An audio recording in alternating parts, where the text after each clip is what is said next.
Welcome back, ladies and gentlemen, and the India versus New Zealand Test series has started. India has started on a really positive note. On the first day of the Kanpur Test, they have ended up on 258 runs for the loss of 4 wickets. So they are firmly in control, and I'll be talking you through the day, in addition to sharing my thoughts on the 12-man squad that Pakistan have announced for the first test against Bangladesh in Chattogram on this volume of Crickazi Diaries.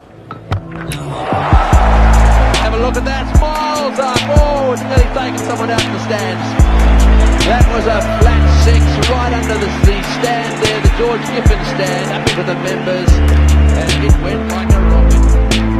Well, wicket 24. Let's quickly get Pakistan's 12-man squad out of the way first, and I'll give you all of the names on the side. But I am extremely disappointed not to see Saud Shakil's name on that list. The 26-year-old left-handed batsman has scored his runs in first-class cricket at an average of 49.95 in 48 first-class games, and on top of that, he also bowls part-time left-arm off-spin. And on wickets which are very, very conducive to spin, as they are in Bangladesh, it really seemed like a no-brainer to me to include him in the squad, but he's not there, and I just can't quite fathom that. Now, they've pretty much selected the first 11 that will feature in this test match. The only question really is who will open, because they've selected 3 openers in that 12-man squad: Abid Ali, Imamul Haq, and Abdullah Shafiq. So I wonder who they'll start with. I have a feeling they'll start with Imamul Haq and Abid Ali as openers, and Azhar Ali coming one down. But I really would have liked to see them open with Azhar and accommodate Saud Shakil in that middle order, because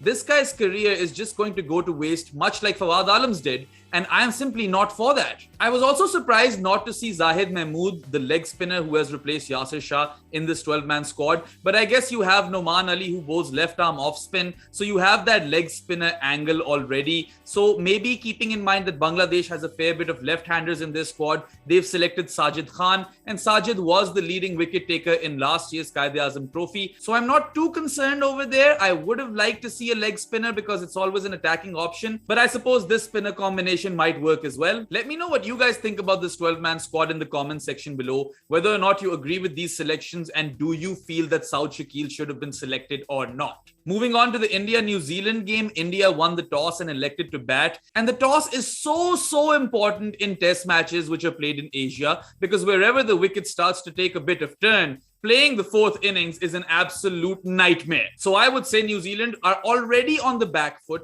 just having lost the toss and having to bat last in this test match. We've seen the wicket take some turn already on day 1, so one can only imagine what's going to happen come day 4 and 5. And India really, after posting 258 for the loss of 4 wickets after day 1, find themselves in pole position already to take a 1-0 lead in this test series. Let's talk about Kyle Jamieson. This is a guy who had played 6 test matches in New Zealand, 2 in England, was a core member of New Zealand's World Test Championship winning side. In these 8 test matches, he managed to take 46 wickets at an average of 14.17, which are staggering numbers. They're absolutely outrageous. And if he keeps on taking wickets at this pace, he's going to get to 300 wickets in no time. There were a lot of questions around whether Kyle Jamieson can be that prolific in Asian conditions in Test cricket, and boy did he answer those questions in style. He recorded figures of 3 for 47 on his first day in a Test match in Asia, and actually struck with his very first spell, removing Mayank Agarwal early on. Then he went on to clean up Shubman Gill, who was playing on 52. Right after lunch, he was looking very dangerous, and he cleaned him up with an absolute ripper.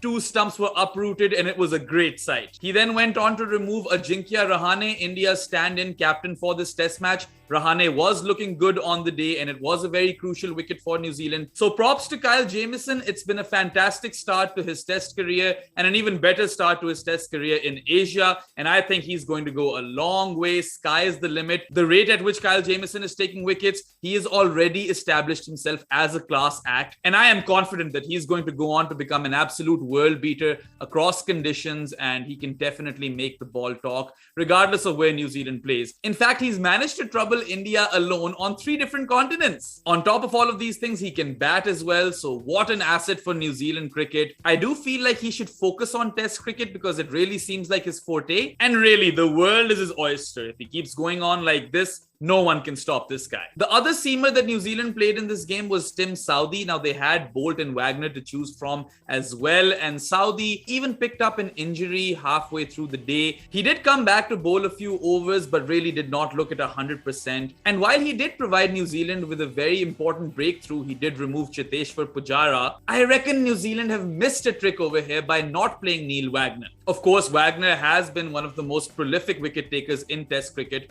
for the last half decade or so. And it's just the sort of fight that Wagner has. You'd think that he'd do really well on these sort of wickets, where there's not a lot on offer for the fast bowlers. Shubman Gill made an attractive comeback to India's Test side. He survived an LBW shout early on when he was just on 29, and had New Zealand reviewed that, it would have been curtains for Shubman Gill. But you need a little luck in cricket at times, and he did go on to score a smooth 52. He used his feet really well, but fell at the wrong time. And Shubman personally really needed this 100, his maiden international Test 100, which he has been chasing for a while now. He scored 450s in 16 Test innings, and his average is not quite up there yet as well. It's hovering around the 30 mark. So he really needed this. He's going to be really disappointed. But still, this 52 could yet prove to be a very crucial knock in the context of this Test match. But it's been a stop-start career for Shubman Gill. He's got all the talent. No one's doubting that. But if he wants to compete for that opening slot for India in Test cricket, where you've got the likes of KL Rahul and Rohit Sharma and even Mayank Agarwal,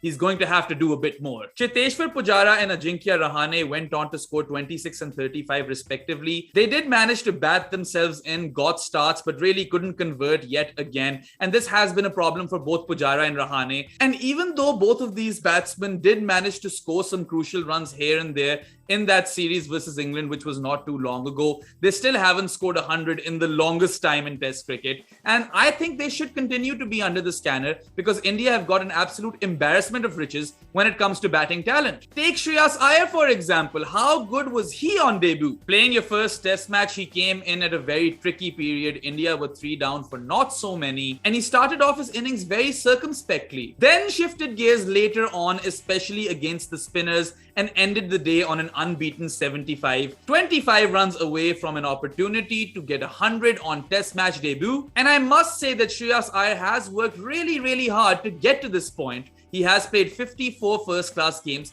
and averages a whopping 52.18. Add to that a strike rate of 81.54, and all of a sudden things start to look really ominous. And this guy could be a real superstar for India in red ball cricket in the future. Now, when Jamieson got Rahane, India was still at 145 for the loss of 4 wickets, and the game very much hung in the balance. But out came Ravindra Jadeja to partner the debutant Shreyas Iyer, and what a knock he has played thus far. Jadeja is currently on 50 not out overnight, and I expect him to score even more runs tomorrow. And really, if you look at Jadeja's evolution in Test cricket from a bowling all-rounder to a batting all-rounder, it really is phenomenal. In fact, if you just look at the last 4 or 5 years in Test cricket, I would say Jadeja ranks right up there with Ben Stokes and Jason Holder. He is a priceless asset to have for India in their Test team. Of course, he's going to be very important with the ball as well.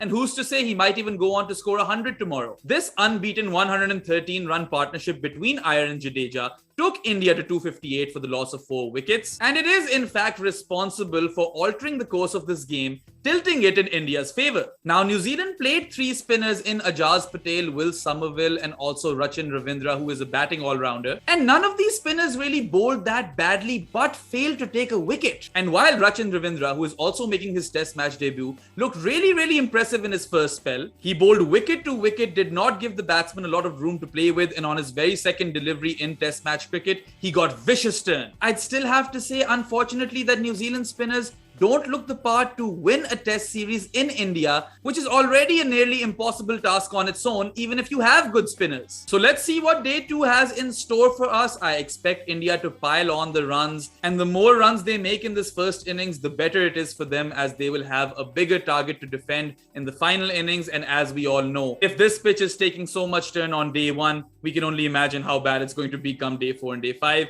So I think India are in firm control of this game. I expect them to win it within 4 days. Let's see what happens though. Cricket is a funny game, and you should never say never. But that's a wrap for volume 87, folks. If you enjoyed this volume, like it, share it, subscribe to the channel, and don't forget to hit that bell icon in order to be notified about all of my latest videos. I'll keep catching you throughout these Test series played between India, New Zealand, and Pakistan, Bangladesh. That's all for now. Kazi off the mic.